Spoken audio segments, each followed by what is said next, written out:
ಯುದ್ಧ ಪೀಡಿತ ಇರಾನ್ನಲ್ಲಿ ನಮ್ಮದೇ ರಾಜ್ಯದ ಒಂದು ಚಿಕ್ಕಬಳ್ಳಾಪುರ ಜಿಲ್ಲೆ ಗೌರಿಬಿದನೂರು ತಾಲೂಕಿನ ಒಂದು ಅಲಿಪುರ ಗ್ರಾಮದ 100ಕ್ಕೂ ಹೆಚ್ಚು ವಿದ್ಯಾರ್ಥಿಗಳು ವ್ಯಾಪಾರ ವಹಿವಾಟು ಸೇರಿದಂತೆ ಸಾಕಷ್ಟು ಜನ ಅಲ್ಲಿ ವಾಸವಾಗಿದ್ದಾರೆ.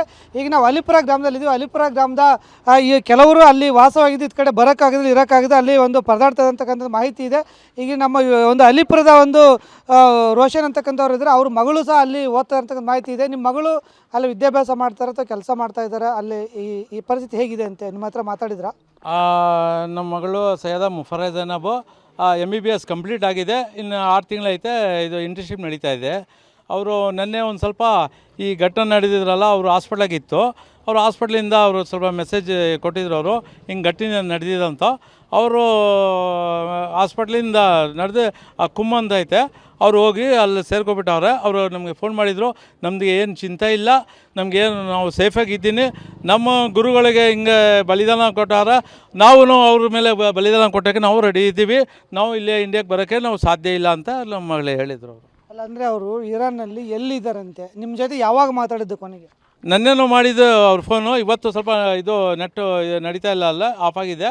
ನೆನ್ನೆ ರಾತ್ರಿ ಗಂಟೆ ಅವರು ನಮಗೆ ಫೋನ್ ಮಾಡಿದರು, ನಾವು ಆರಾಮಾಗಿದ್ದೀವಿ, ನೀವೇನು ಚಿಂತೆ ಮಾಡಬೇಡಿ, ನಾವು ಅಲ್ಲೇ ದೇವಸ್ಥಾನಕ್ಕೆ ನಾವು ಪ್ರಯತ್ನ ಮಾಡ್ತಾಯಿದ್ದೀನಿ, ಅವರು ನಮಾಜ್ ಮಾಡ್ತಾಯಿದ್ದೀವಿ, ಅವರು ಏನು ಚಿಂತೆ ಇಲ್ಲ ಅಂತ ಅವರು ಮಾತಾಡಿದರು. ಅವರು ಇದು ಇವರು ಮಾತ್ರ. ಇನ್ನು ಅಲಿಪುರ ಗ್ರಾಮದ ಸಜ್ಜಾದಿಯ ಅಲಿಪುರ ಅಸೋಸಿಯೇಷನ್ ಅಲಿಪುರದ ಅಧ್ಯಕ್ಷರಿದ್ದಾರೆ, ಇವರು ಕೇಳೋಣ. ಈಗ ಅಲಿಪುರದವರು ಎಷ್ಟು ಜನ ವಿದ್ಯಾರ್ಥಿಗಳು ಅಥವಾ ಬೇರೆ ಬೇರೆ ವ್ಯಾಪಾರ ವಹಿವಾಟಕ್ಕೆ ಅಂತ ಇರಾನಲ್ಲಿದ್ದಾರೆ, ಅಲ್ಲಿ ಪರಿಸ್ಥಿತಿ ಹೇಗಿದೆ ಅಂತ ಮಾತಾಡಿದ್ರ? ಇವತ್ತು ಒಂದು ಸುಮಾರು 80 ಜನ ಇದೆ ಇರಾನಲ್ಲಿ. ಸ್ವಲ್ಪ ಜನ ಬಿಸ್ನೆಸ್ಗೆ ಹೋಗಿದೆ, ಸ್ವಲ್ಪ ಜನ ಸ್ಟಡಿಗೆ ಹೋಗಿದೆ. ಟ್ರೈ ಮಾಡ್ತಾಯಿದ್ದೀನಿ ಅವ್ರಿಗೆ ಕಾಂಟ್ಯಾಕ್ಟ್ ಮಾಡೋಕ್ಕೆ. ಕಾಂಟ್ಯಾಕ್ಟ್ನಲ್ಲಿ ಇದೆ, ಅವ್ರಿಗೆ ಹೆಂಗೆ ಕರ್ಕೊಂಡು ಬರೋಕ್ಕೆ ಇದು ಟ್ರೈ ಮಾಡ್ತಾಯಿದ್ದೆ. ಇವತ್ತು ಅಲಿಪುರಲ್ಲಿ 3 ದಿವಸ ಸೋಗು ನಡೀತಾ ಇದೆ. ಅದಕ್ಕೆ ಏನಂತೆ ಅವರ ಗುರುಗಳಿಗೆ ಸುಮಾರು 80ಕ್ಕೂ ಹೆಚ್ಚು ಜನ ಅಲ್ಲಿ ಇರಾನಲ್ಲಿ ಇದ್ದಾರಲ್ಲ, ಈಗ ಎಷ್ಟು ಜನ ನಿಮ್ಮ ಸಂಪರ್ಕಕ್ಕೆ ಸಿಕ್ಕಿದ್ದಾರೆ, ಅವ್ರ ಪರಿಸ್ಥಿತಿ ಹೇಗಿದೆ ಅಂತಲ್ಲಿ? ಹೌದು, ಇವತ್ತು ಹೇಳಿದಲ್ಲ ಇವ್ರ ಮಕ್ಕಳು ಇದೆ ಅಂತೆ, ಇವ್ರಿಗೆ ಚೆನ್ನಾಗಿ ಗೊತ್ತು ಅದು ಹೆಂಗೆ ಇದೆ ಇದು ಇರುತ್ತೆ ಪರಿಸ್ಥಿತಿ. ಇವತ್ತು ಟ್ರೈ ಮಾಡ್ತಾಯಿದ್ದೆ, ನಮ್ಮ ಸುಪ್ರೀಂ ಬಾಡಿ ಅಂಜುಮನ್ ಜಾಫ್ರಿಯಾ ಅದು ಟ್ರೈ ಮಾಡ್ತಾಯಿದ್ದೆ. ಅವ್ರಿಗೆ ಕಾಂಟ್ಯಾಕ್ಟ್ ಇದೆ, ಕಾಂಟ್ಯಾಕ್ಟ್ ಇಲ್ಲ ಅಂತ ಇಲ್ಲ, ಕಾಂಟ್ಯಾಕ್ಟ್ ಇದೆ. ಈ ಊರವರು ಇರಾನಲ್ಲಿ ಅಷ್ಟೊಂದು ಜನ ಯಾಕೆ ಹೋಗ್ತಾರೆ, ಅಲ್ಲೇ ಯಾಕೆ ಹೋಗ್ತಾರೆ? ಸ್ವಲ್ಪ ಜನ ಬಿಸ್ನೆಸ್ಗೆ ಹೇಳಿದಲ್ಲ, ಸ್ವಲ್ಪ ಜನ ಸ್ಟಡಿಗೆ ಹೋಗ್ತಾಯಿದ್ದೆ, MBBS ಮಾಡ್ತಾಯಿದ್ದೆ ಅಲ್ಲಿ. ಇದು ಬೇರೆ ಬೇರೆ ಫೀಲ್ಡ್ನಲ್ಲಿ ಹೋಗಿದೆ ಸ್ಟಡಿ ಮಾಡೋಕ್ಕೆ.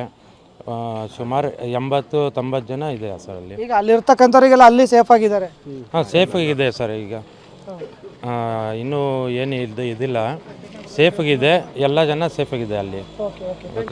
ಒಟ್ಟಿನಲ್ಲಿ ಒಂದು ಅಲಿಪುರದ ಸುಮಾರು 80ಕ್ಕೂ ಹೆಚ್ಚು ಜನ ವಿದ್ಯಾರ್ಥಿಗಳಿರ್ಬೋದು ಮತ್ತು ಬೇರೆ ಬೇರೆ ವ್ಯವಹಾರಕ್ಕೆ ಹೋದಂಥವ್ರು ಮತ್ತು ಅಲ್ಲೇ ವಾಸವಾಗಿದ್ದಂಥವ್ರು ಇರಾನಲ್ಲಿ ಸಿಲುಕಿದ್ದಾರೆ. ಅವರು ಇವ್ರ ಜೊತೆ ನಿನ್ನೆ ರಾತ್ರಿ ಇವತ್ತು ಬೆಳಗ್ಗೆ ಸಂದರ್ಭದಲ್ಲಿ ಮಾತಾಡಿದಾಗ ಸೇಫ್ ಆಗಿದ್ದೀವಿ, ಏನೋ ಆತಂಕ ಭಯ ಬೇಡ ಅಂತೇಳಿ ಅವ್ರ ಸಂಬಂಧಿಕರಿಗೆ ಹೇಳಿದ್ದಾರೆ ಅಂತೇಳಿ ಇಲ್ಲಿ ನಾವು ಅವ್ರು ಹೇಳಿದ್ದನ್ನು ಕೇಳಿದ್ವಿ. ಕ್ಯಾಮ್ರಾಮನ್ ಸುಧಾಕರ್ ಜೊತೆ ಭೀಮಪ್ಪ ಪಾಟೀಲ್, TV9 ಚಿಕ್ಕಬಳ್ಳಾಪುರ.